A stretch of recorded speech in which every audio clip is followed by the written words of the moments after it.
தரப்படுத்தல்களில் இப்ப 3 வருஷத்துக்கு முதல் பாத்தீங்கன்னா 207வது இடத்துல காணப்பட்டது இலங்கை அணிகள். இதே இது 96 97 தான் ஸ்ரீலங்காட பெஸ்ட். 122வது இடம். விளையாடுகின்ற இலங்கை அணியில் இலங்கையைச் சேர்ந்தவர்கள் இல்லை. அதாவது கால்பந்தாட்டத்தில் அந்த காலத்திலிருந்து இந்த காலம் வரையில் தமிழ் பேசுகின்றவர்களின் தமிழர்களின் வகிபாகம் என்பது மிகப்பெரிய அளவில் இலங்கை அணியில் இருக்கின்றது. நாங்கள் கிரிக்கெட்டை விட்டாலும் உதைப்பந்தாட்டத்திலேயாவது முன்னுக்கு வருவோம் அப்படின்னு சொல்லி இலங்கை இப்போ வந்து பெரிய அளவான ஒரு முயற்சியை செய்திருக்காங்க. 2027ஆம் ஆண்டு சவுதியில் நடக்க போகிற ஆசிய கிண்ண உதைப்பந்தாட்ட போட்டி வந்து நடக்க போகுது. இதில் இலங்கை அணி தெரிவு செய்யறதுக்கான, இலங்கை அணி இந்த போட்டிகளில் விளையாடுறதுக்கான பெரிய ஒரு வாய்ப்பை தக்க வைப்பதற்கான முயற்சியை ஏற்படுத்தி இருக்கிறது. நாங்கள் விடமாட்டோம், கிரிக்கெட் பரவாயில்ல, நீங்க எல்லாம் என்ன சொல்லிட்டு இருக்கீங்க, கிரிக்கெட் நீங்க உங்களோட டீமை போய் பாருங்க, கிரிக்கெட்ல உங்களோட டீம் சரியான வீக்கா இருக்கு, அதை பத்தி பேசுங்க அப்படின்னு நான் பேசுறதை தாண்டி சரி ஓகே கிரிக்கெட்டை விட்டுட்டோம்னா ஒரு வேளை நமக்கு கிரிக்கெட்டே இல்லாம போயிட்டு சொன்னா என்ன செய்யலாம் அப்படின்னு சொல்லி ചോദിச்சா உதைப்பந்தாட்டம் நமக்கு கை கொடுக்கும் மாதிரி தெரியுது. ஆசிய கிண்ண போட்டிகள் 2027 நடக்க போகுது. மறுபுறத்தில் சேர்ந்து FIFA உலக கிண்ணத்துக்கான தெரிவு காண் போட்டிகளை மிக சுவாரஸ்யமா நடைபெற்றுக் கொண்டிருக்கிறது. 5 லட்சம் மக்கள் இருக்கிற ஒரு நாடு நேற்றைய தினம் தெரிவாகி இருக்கு. யாருக்குமே நாடு தெரியாது. கேப் வடே எனக்கு தெரிந்து கேப் வடை அப்படிதான் பேர் இருக்குது. சரிதான், அப்படி ஒரு நாடு தெரிவாகி இருக்கின்றது. வெறுமனே 5 லட்சம் மக்கள் தான் அந்த நாட்டிலே இருக்கிறாங்க. அவங்க உலக கிண்ணத்துல விளையாட போறாங்க. கொழும்பு மாதிரி ஒரு இடம். கொழும்பு சனத்தொகை 6 லட்சம் பேர். கொழும்பை விட சின்ன நாடு. எனவே அவங்க தெரிவாகி இருக்காங்க. இப்படி எல்லாம் நடந்து கொண்டு இருக்குது. ஆனா ஆசியாவை பொறுத்தவரையிலும் கால்பந்துன்றது பெரிய அளவில் இல்லை. அதுக்கும் இலங்கை இந்தியா எல்லாம் தெரியும் தானே. இதுலயும் இந்தியா இந்த ஆசிய கிண்ண தெரிவுகான் போட்டிகள் இருந்து வெளியேற்றப்பட்டு விட்டது. அதுதான் ஒரு விஷயம் உண்டு. இலங்கை இன்னும் போறது ரெடியா இருக்குது, கைத்த பிடிச்சி ரெடியா போகல, ரெடியா இருக்குது. ஆனா இந்தியா வெளியேறி இருக்கு அந்த தெரிவுகான் போட்டிகளில் இறுதியான தோல்வி. அப்ப இப்ப சொல்ல போனா இந்தியா உதைப்பந்தாட்டத்துல பெரிய பேசக்கூடிய வகையில இல்லை. ஆசியாவை பொறுத்தவரையிலும் இந்தியா முயற்சிகளை மேற்கொள்கின்ற போதும் கூட இந்தியா இன்னும் பெரிய அளவில் இல்லை. ஆசிய கிண்ண போட்டிகளில் 24 அணிகள் விளையாட போகின்றன, 46 அணிகள் மோதுகின்றன. இந்த 24 இடங்களுக்குள்ளும் இந்தியாவால் வர முடியவில்லை என்று பார்க்கின்ற வேளையில் கிட்டத்தட்ட இப்பொழுது வெளியேற்றப்பட்டிருக்கின்றது என்றால் சந்துரு 46 அணிகள்.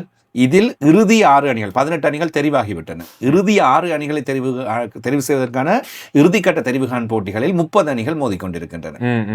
அதுல இலங்கையும் உண்டு. இதற்குள் இருக்கின்ற இந்தியா தான் வெளியேற்றப்பட்டிருக்கின்றது. அப்ப இப்படித்தான் இந்த ஆசிய கிண்ண போட்டிகள் நடைபெற்றுக் கொண்டதுக்கு இலங்கைக்கு நல்லதொரு வாய்ப்பு கிடைத்தது. கடந்த வாரம் இலங்கையில் நடைபெற்ற துருக்மெனிஸ்தான் அணிக்கு எதிரான போட்டியில் 1-0 என்று வெற்றி பெற்றது. புது பேரா இருக்கு. எனவே அந்த வெற்றி வந்து வரலாற்றில் முதல் தடவையாக இலங்கை அணி பெற்றுக்கொண்ட ஒரு பெரிய வெற்றியாகவும் அந்த அணிக்கு எதிராக பெற்றுக்கொண்ட போட்டியாக அமைந்தது.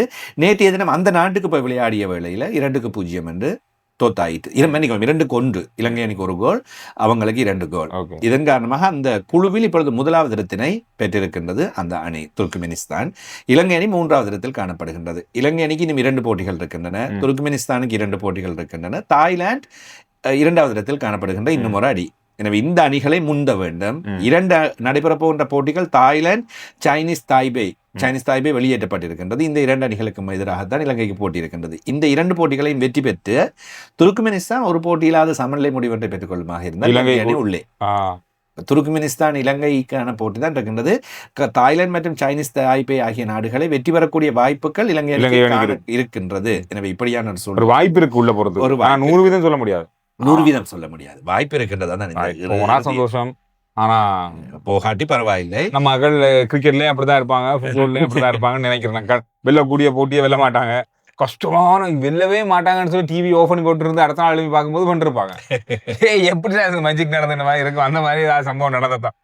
இப்ப இலங்கை இப்ப இந்த போட்டிகள் இப்ப நடக்கிற வேளையில சந்திர இலங்கை அணி எப்படி இருக்குது இந்த மாதிரின்றது கண்டா தரப்படுத்தல்களில் இப்ப 3 வருஷத்துக்கு முதல் பாத்தீங்கன்னா 207வது இடத்துல காணப்பட்டது இலங்கை அணி உதைப்பந்தாட்டத்துல. கால்பந்தாட்டத்தில் மொத்தமான தரப்படுத்தல்களுக்கு உட்படுத்தப்பட்ட நாடுகள் 208.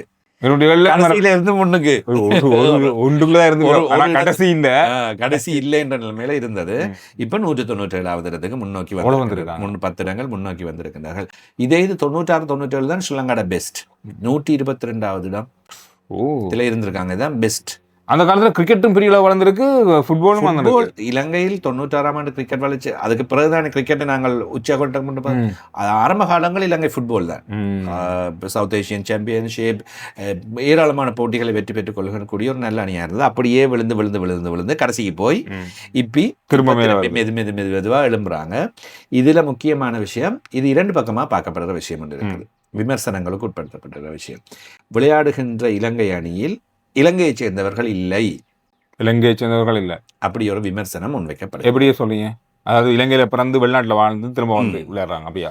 இலங்கையில பிறந்திருக்கின்ற இப்ப 20 பேர் கொண்ட இந்த தொடரில் விளையாடுகின்ற 20 பேரில் 13 பேர் இலங்கையில் பிறந்தவர்களே இல்லை என்று சொல்லக்கூடிய நிலைமை காணப்படுகின்றது. அது எப்படி விளையாடுவாங்க?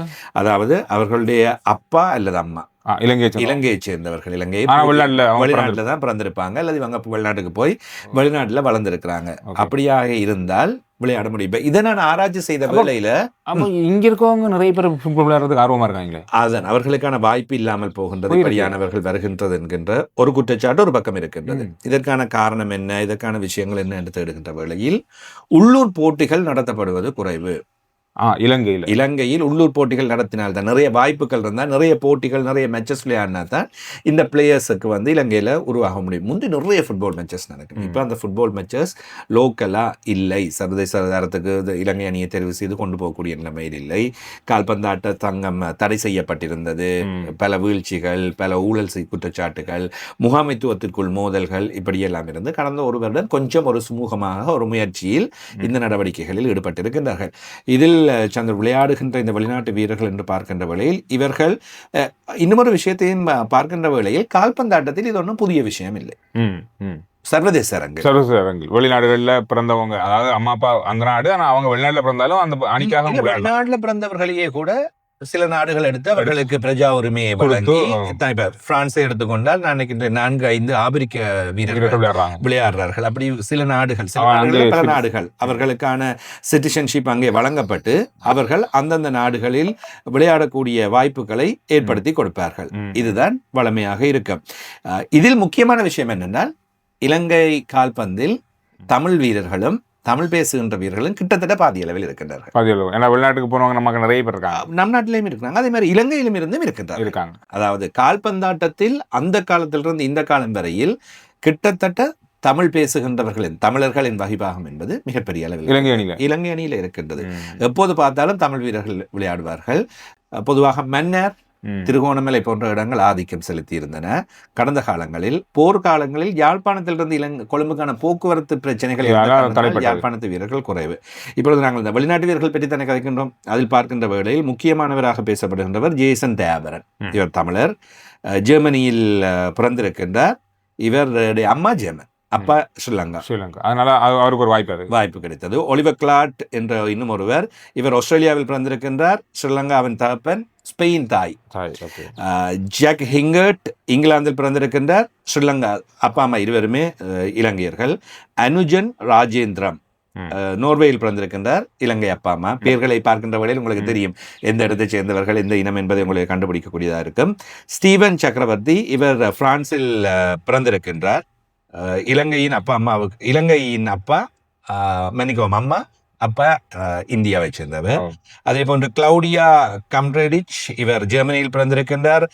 ஜெர்மன் அப்பா, இலங்கை அம்மா. வேட் டெக்கர், இவர் ஆஸ்திரேலியாவில் பிறந்திருக்கின்றார். ஸ்ரீலங்காவை இலங்கை அம்மா, அப்பா டச்.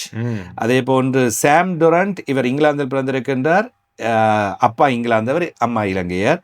டிலோண்டி சில்வா இங்கிலாந்தில் பிறந்திருக்கின்றார். அப்பா அம்மா இருவருமே இலங்கை. தேனுக்க ரணவீர கென்யாவில் பிறந்திருக்கின்றார். இலங்கை அப்பா, அம்மா கென்யா. அதே போன்று ஆதவன் ராஜ்மோகன், இவர் ஸ்வீடனில் பிறந்திருக்கின்றார். இலங்கை அப்பா, ஸ்வீடன் அம்மா. அதே போன்று லெனோன் பெரேரா, இவர் ஜெர்மனியில் பிறந்தவர். ஸ்ரீலங்காவின் தகப்பன் இலங்கை, அம்மா ஜெர்மனி. அதே போன்று பரத் சுரேஷ், இவர் கொழும்பில் தான் பிறந்திருக்கின்றார். இப்பொழுது ஆஸ்திரேலியாவில் இருக்கின்றார். இவர் அப்பா அம்மா இருவருமே இலங்கையைச் சேர்ந்தவர்கள். வசீம் ரசீக், இவர் ஜெர்மனியில் பிறந்திருக்கின்றார். இலங்கையைச் சேர்ந்தவர்கள் இவருடைய அப்பா அம்மா. இவ்வளவு பேர் இலங்கை அணியில விளையாடுறாங்க. ஆனா வெளிநாட்டுல பிறந்தவங்க, வெளிநாட்டு வாழ்க்கையே வெளிநாட்டுல தான். ஆனா ஏதோ ஒரு தொடர்பு அம்மாவோ அப்பாவோ இலங்கையை சேர்ந்தவங்க இவ்வளவுதான் அவங்களுக்கான உரிமையா இருக்கு. ஆனா அவங்க இலங்கையில் விளையாடுறாங்க. ஆனா இலங்கையில இருக்க இலங்கையிலே பிறந்து இலங்கையிலே வளர்ந்து இலங்கையிலே பிராக்டிஸ் பண்ணி இலங்கை மைதானங்களில் விளையாடின விளையாட்டு வீரர்கள் இல்ல. கிட்டத்தட்ட 15 பேர் இருக்காங்க. 13 பேர் இதை சொன்னது 13 பேர். இது இதுதான் இந்த இரண்டு பக்க பிரச்சனைகள். இப்ப அவர்களுக்கு வாய்ப்பு கொடுத்தால் இலங்கையில் உள்ளவர்களுக்கு வாய்ப்பு இல்லை. ஆனால் இது இப்பொழுதுதானே நடைபெறுகின்றது. இப்ப இலங்கையின் கால்பந்தாட்டம் கடந்த 10-15 வருடங்களுக்குள் மிக மோசமாக வீழ்ச்சி அடைந்து கடைசி வரையும் போய் வந்திருக்கமே. அந்த காலத்திலும் இந்த இலங்கை வீரர்கள் விளையாடி இருக்கின்றார்கள். எனவே அவர்களால் எதுவும் செய்ய முடியவில்லை என்ற பின்னர் இலங்கையின் கால்பந்தாட்டத்தை கொஞ்சம் உயர்த்த வேண்டும், தரப்படுத்தல்களை முன்னோக்கி கொண்டு பிரபல்யமாக்க வேண்டும். அப்பொழுது அந்த வீரர்களையும் வைத்துக் கொண்டு சில இலங்கை வீரர்களையும் உட்புகுத்துகின்ற வேளையில் எல்லோரும் கலந்து விளையாடி கொஞ்சம் முன்னோக்கி கொண்டு செல்லலாம் என்கின்ற ஒரு முயற்சியாகத்தான் இதை இலங்கை கால்பந்தாட்ட சம்மேளனம் செயல்படுத்தி வருகின்றது. இது ஒரு பெரிய ஒரு விஷயம், நிறைய பேருக்கு தெரியாது, ஆச்சரியமா இருக்கு பார்க்கறது. உங்களுக்கு இந்த மாதிரி விஷயங்கள் தெரியுமா? இப்படி ஒரு அணி, இலங்கை அணியில இவ்வளவு விளையாட்டு வீரர்கள் விளையாடுறாங்க அப்படின்றது. இது சம்பந்தமா, அதாவது இப்ப வந்து நாங்க தனியா கிரிக்கெட் மட்டும் இல்லை, உள்ளூர் போட்டிகள், இலங்கையில் நடக்கிற கழக மட்ட போட்டிகள், ஏன் பாடசாலை மட்டத்தில் நடக்கிற போட்டிகள், சர்வதேச ரீதியில் நடக்கிற போட்டிகள் வந்து எல்லாத்தையும் தான் பேசுறதுக்கு இருக்கோம். வரப்போற கிழமையிலிருந்து இந்தியா ஆஸ்திரேலியா அணிகளுக்கான போட்டி ஆரம்பிக்கப்படப்போ அதுக்கு பிறகு கொஞ்சம் பரபரப்பாக இருக்கும் இந்த போட்டி களம் அப்படின்னு நாங்கள் எதிர்பார்க்குறோம். எனவே அந்த வீடியோக்களுக்காக நாங்கள் தயாராக இருக்கோம். வேறு ஏதாவது உள்ளூர் போட்டிகள் பற்றிய விவரங்கள் உங்களுக்கு தேவையா, என்ன விஷயங்கள் இதை தாண்டி நாங்கள் பேசலாம் அப்படின்றத கருத்துக்களில் சொல்லுங்கள். அடுத்த வீடியோவில் நாங்கள் உங்களை சந்திக்கிறோம்.